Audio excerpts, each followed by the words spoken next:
Hello and welcome. The following story is called The Horrifying Story of Colleen Stan, otherwise known as The Girl in the Box.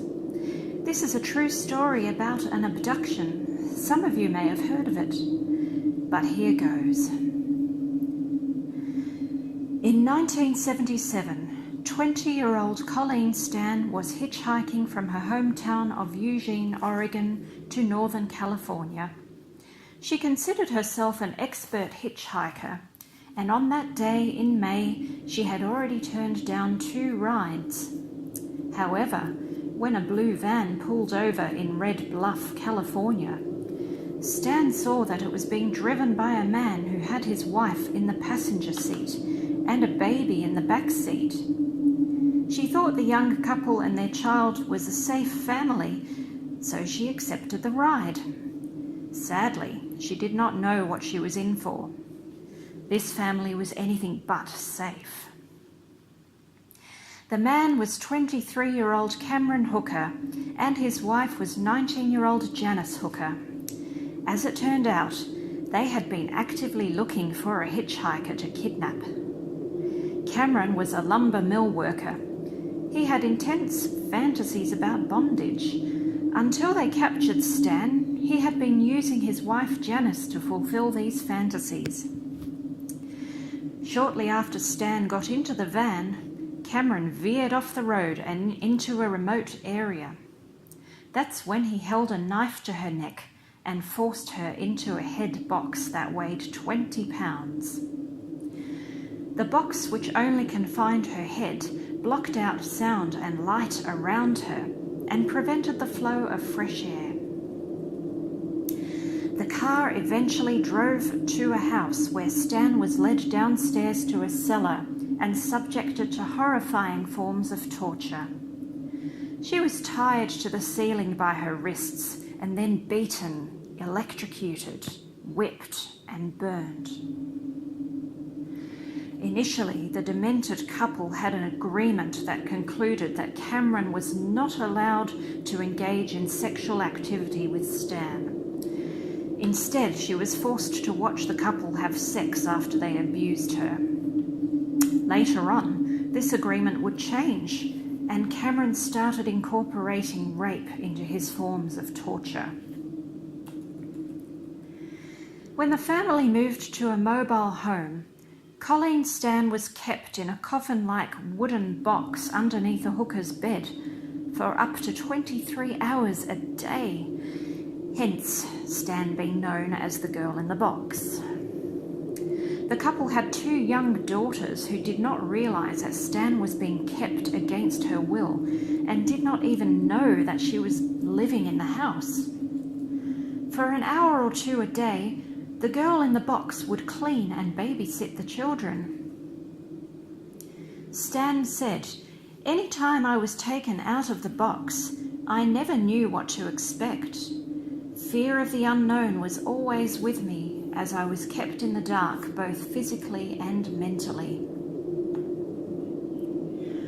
Although Stan was subject to regular beatings and rape, she did not consider her torture to be the worst aspect of her confinement. What terrified her even more was Cameron's claim that he was a member of a satanic organisation called The Company. She was told that The Company was a powerful organisation who watched over her and had her family's home bugged. More than anything, Stan feared an escape attempt would cause The Company to harm her family. So the girl in the box remained in captivity and even signed a contract stating that she was their slave. By complying with Cameron and his wishes, Stan continuously earned more and more freedom. She was allowed to work in the garden and go for jogs. She was even allowed to visit her family. Cameron accompanied her and said that he was her boyfriend. Her family took a happy-looking photograph of the pair, but her lack of communication and money made them believe she was in a cult. However, They did not want to pressure her, as they were scared it would cause her to disappear for good. Stan's fear of the company stopped her from escaping or revealing any information to her family. Colleen Stan was kept captive for 7 years, from 1977 to 1984. Towards the end of that 7-year span, Cameron stated that he wanted Stan as a second wife. This did not go well for Janice Hooker. Janice had confessed that Cameron tortured and brainwashed her since they first started dating each other, and that she had developed denial techniques and compartmentalized that aspect of her life. After this turning point, Janice revealed to Stan that Cameron was not part of the company and helped her to escape. In the beginning, Janice asked Stan not to say anything, convinced that her husband could be rehabilitated. When she realized he was unsavable, Janice reported her husband to the police. Cameron Hooker was charged with sexual assault and kidnapping using a knife.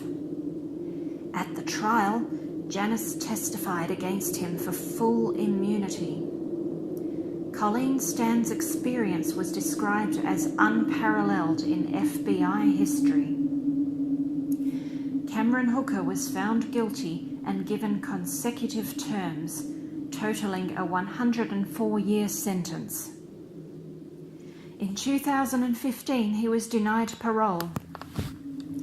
It will be a minimum of 15 more years before he's eligible for parole again.